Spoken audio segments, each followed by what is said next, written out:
大家好，歡迎收睇中醫幫到你。今集嘅主題係我哋嘅治癌方略，生存第一，化瘤第二。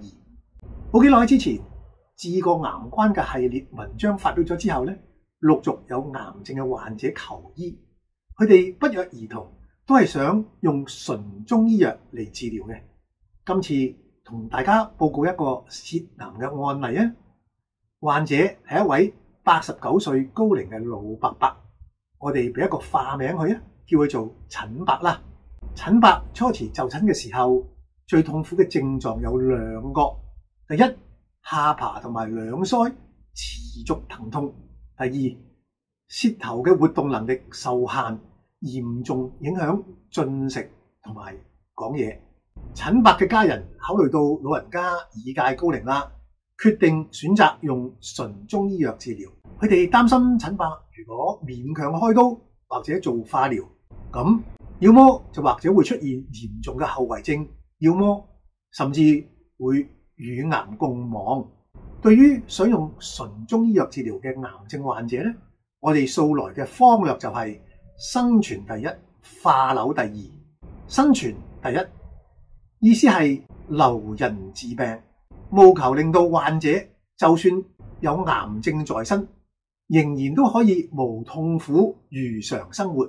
化瘤第二意思係當患者能夠無痛苦如常生活啦，就立刻開始化瘤，將腫瘤漸漸縮小，縮得幾多就幾多。如果唔能夠縮小或者唔能夠完全化咗瘤，咁只要無痛苦同埋腫瘤唔繼續增長，就可以考慮與瘤共存，甚至可以考慮帶瘤到天年。好似陳伯一個案例咁，如果能夠幫到佢解決疼痛，幫到佢恢復正常進食，就等於幫佢保命啦，係等於幫佢改善生存嘅質素啦。腫瘤咧可以慢慢化走，而生存嘅質量就要必須盡快提升。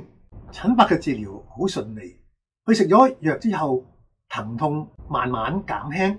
經過一個幾月嘅治療之後咧，下巴同埋兩腮已經完全唔覺疼痛啦，而口齒亦都比較清晰，亦都能夠咀嚼米飯同埋較鬆軟嘅餸菜啦。陳伯同埋佢嘅家人見到治療成績都好雀躍，亦都十分開心。畢竟能夠幫到患者改善病情，就係醫者最大嘅恩惠。我哋而家已經開始化瘤啦。陳伯話俾我哋聽，食藥後某一日曾經口中咧吐出一灘腥臭嘅污穢膿液。佢舌頭上嘅腫瘤咧，原先係比一粒栗子仲要大嘅，而家目測就好似縮細咗少少咁。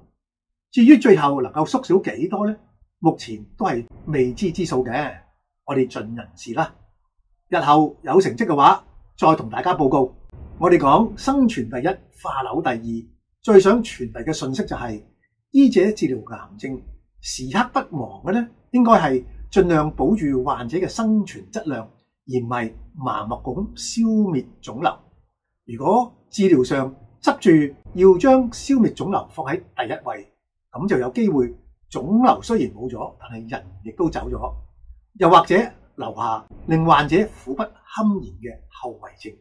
以下同大家補充兩點：第一，中國報刊參考消息曾經報道，美國人做過研究，一啲65到80歲自然死亡嘅老人咧，屍體解剖後啊，發現全部都有腫瘤喎，部分腫瘤仲有拳頭咁大，而死者生前咧卻全無感覺，一直到死啊都冇發現身體長嘅腫瘤。咁說明乜嘢呢？咁係說明腫瘤或者可以同人和平共存嘅。換言之，某啲情況之下，腫瘤患者係可以帶瘤到天年嘅。第二，冇幾耐之前我曾經拍過一條片，題目係治癌單純驅邪係非常危險嘅。大家有興趣重溫，可以點擊下面嘅連結。好，今次講到呢度先。下次再見。支持中醫幫到你，讓中醫智慧家傳戶曉。請訂閱、讚好同埋分享開去，記得撳埋個鐘仔，以後就會收到最新片段㗎喇。